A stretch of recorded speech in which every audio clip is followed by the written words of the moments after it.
Здравствуйте, смотрите в сегодняшнем выпуске. 7 октября в Туркменистане будет выходным днем. В 3 регионах Туркменистана построят онкологические больницы. 6-й Венский бал пройдет 10 октября в Аркадаге и другие новости. Президент Туркменистана Сердар Бердымухамедов подписал указ о переносе выходного дня с 6 на 7 октября.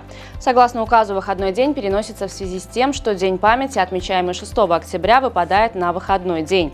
Указ также соответствует части 2 статьи 81 Трудового кодекса Туркменистана. 6-й Венский бал в Туркменистане пройдет 10 октября в городе Аркадаг. Как ожидается, гостями творческого форума станут делегаты праздничных торжеств, приуроченных ко Дню работников здравоохранения и медицинской промышленности, Международного форума «Взаимосвязь времен и цивилизаций. Основа мира и развития» и других мероприятий. В Балканском, Лебабском и Марийском вилаятах Туркменистана построят онкологические больницы. Соответствующее постановление подписал президент Туркменистана. Документом предписано Государственному банку внешнеэкономической деятельности от имени правительства заключить с Исламским банком развития контракты на финансирование проектов строительства онкологических больниц в Балканском и Лебабском вилаятах на 150 мест каждая, а также контракт с Саудовским банком развития на финансирование проекта строительства онкологической больницы в Марийском вилаяте на 200 мест. Президент Туркменистана Сердар Бердымухамедов направил поздравительное послание главе Таджикистана Эмомали Рахмону по случаю его дня рождения. Большие успехи, достигнутые во всех сферах общественно-политической жизни Таджикистана, значительные достижения в экономическом развитии страны, укрепление авторитета на мировой арене неразрывно связаны с вашим именем, отметил глава Туркменистана, пожелав Эмомали Рахмону крепкого здоровья, счастья и успехов в его государственной деятельности.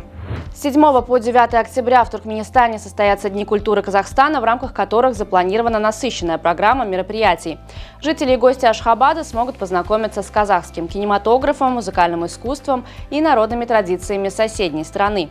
Открытие культурных дней начнется 7 октября с показа казахского фильма «Рассвет Великой Степи» в кинотеатре Ашхабад. В этот же день во дворце Мукамов Государственного культурного центра Туркменистана выступит Национальный оркестр казахских народных инструментов имени Курмангазы. Завершатся Дни культуры 9 октября грандиозным совместным концертом мастеров искусств двух стран. Правительство России выделило 500 образовательных квот для абитуриентов из Туркменистана на 2025-2026 учебный год. Отбор кандидатов на бюджетные места в российских вузах стартует 7 октября.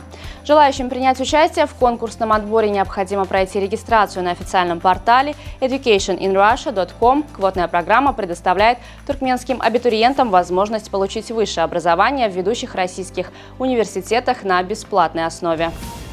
Недавнее исследование выявило поразительное увеличение растительного покрова антарктического полуострова за последние 40 лет. Ученые из университета Эксетера и британской антарктической службы, используя спутниковые данные, обнаружили, что зеленая зона выросла в 10 раз.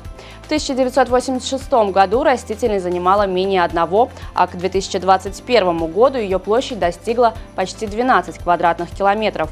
Ученые отмечают, что рост растительности может привести к формированию почв в местах, где их ранее не было. Это, в свою очередь, может создать условия для появления новых видов растений.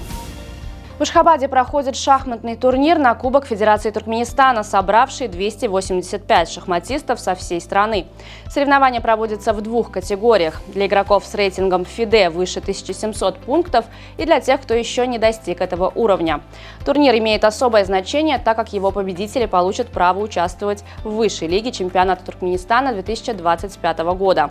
Турнир включает в себя 11 туров с классическим контролем времени, а также дополнительные соревнования по быстрым и молниеносным шахматам. Турнир на Кубок Федерации проводится уже во 2-й раз и привлекает участников из разных регионов страны. Возрастной диапазон участников варьируется от 6 до 61 года. 17 октября в столице Малайзии пройдет жеребьевка отборочного турнира Кубка Азии по футболу среди женщин. Отборочный турнир, как ожидается, состоится в январе 2025 года. На сегодня это все. Со всеми новостями вы можете ознакомиться на сайте turkmenportal.com и на наших официальных страницах в социальных сетях. Всего вам доброго и помните, что Туркменпортал – ваш самый надежный источник новостей.